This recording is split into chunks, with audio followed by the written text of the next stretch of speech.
Another delicacy. The people downtown it was a lot of poverty off base. The women, and there were plenty of them.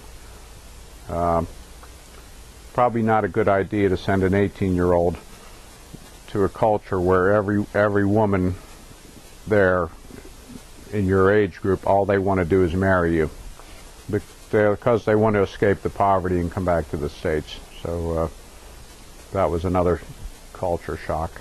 Now, earlier in my military history class this year, when we were talking about, I believe, when we were fighting in the Philippines in the early 1900s, the men over there were claiming that the Filipino women were beautiful and whatnot, and we're actually kind of encouraging people who were in the service should want to come over there because of that and whatnot.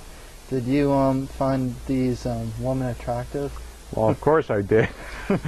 As a matter of fact, during the Vietnam conflict, because I knew people in the service that had been involved in Vietnam, which was prior to my being of age, so that wouldn't have applied to me.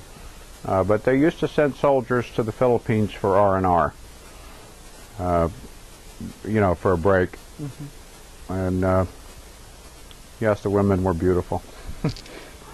Did you build any relationships with any of these women? I did. My childish mind at the time wanted to marry the first most beautiful woman I'd ever seen, but my better senses came around, and it was an experience. What do you consider your biggest accomplishment in being in the Philippines at the time? What did you take away that from the Philippines, and when you were there, what did you feel was the best thing that you had done? I don't know if it was the best thing I had done. It was the first-hand experience of the poverty of a third world country that you just can't see around here. I mean, you go to inner cities and think that's poverty, but we did a lot of touring at the Philippines in our free time. We would drive up, on our motorcycles to Baguio City, I remember, was a place we used to go. And just abject poverty. People living in huts, and they were so nice, the people. They would invite you into their house and give you anything. So I bet while being in the Philippines, a lot of people, when they go to these kind of countries, when they come back to the United States, they just appreciate what they have so much more. Did you have the same feeling? Yes, I did. Yeah. And this next question's a little off topic to what we've been talking about lately, but I just wanted to ask you about the income that that the Air Force gave you. As I remember, I think it was like $175 a month when I was in the Philippines.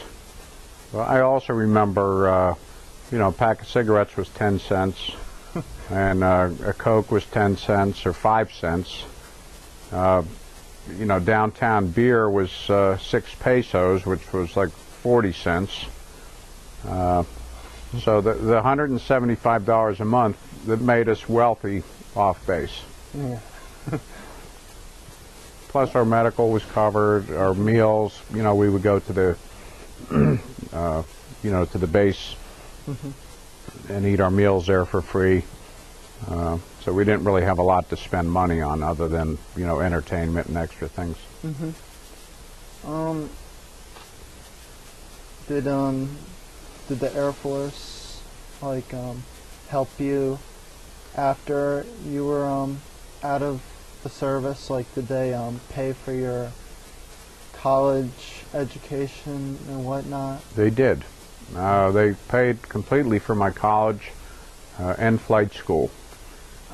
Interestingly enough, when I got out of the service in 1979, Carter was still in office, and they were making a new deal on the GI Bill.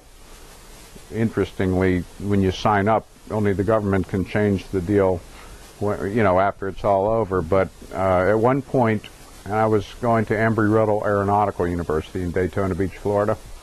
A new edict came out of Congress that I had benefits. If I didn't use them in the next 2 years, I would lose them. And so I transferred out of Embry-Riddle and went to Flight Safety International over in Vero Beach and obtained very expensive training to use up the money. But I got my commercial pilot certificate, instrument rating, jet rating, instructor's ratings, multi-engine, every possible aviation license that I could that you can get. So. And I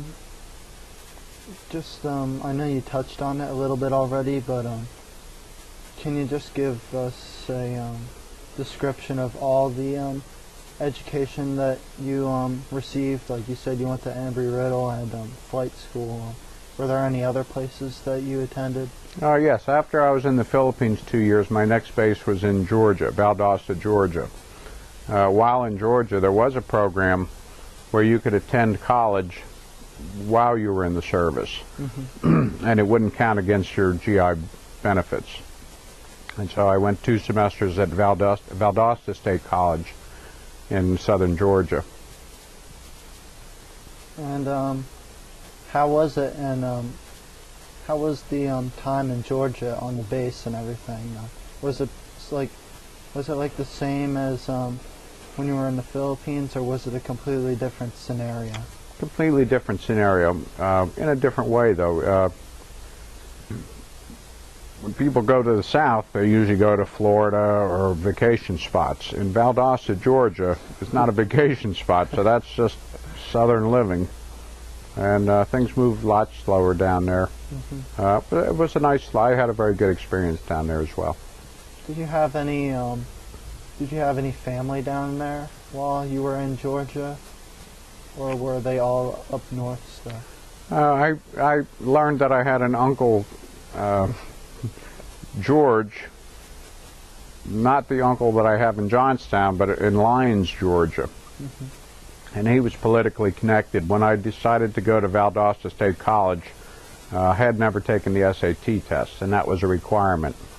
And so he made arrangements for me to take the SAT tests in Atlanta, so that I could get admitted to the Valdosta State College.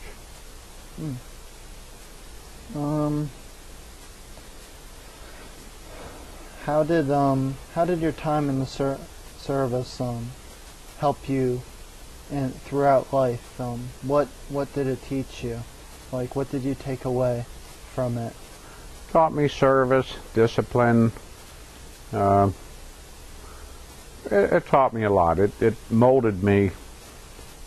I would do it again if I had the choice. I wouldn't have, if you'd have asked me after 6 weeks of boot camp, I'd have said, get me out of here. But in the end of it, I would do it again, and I count it as a very good experience in my life. How did, what were some of the job opportunities that you probably wouldn't have had if not being in the Air Force? Well, as I was a fuel systems mechanic, but when I was in the Philippines, they had an aero club on base, and I got interested in aviation, and I took flying lessons down there. And I actually got my private pilot license while I was in the Philippines. That opportunity may not have been available, and I may not have even had that interest in life. I was very scattered as a young person, didn't know which direction to go, didn't have really a goal. So it straightened me out, gave me direction.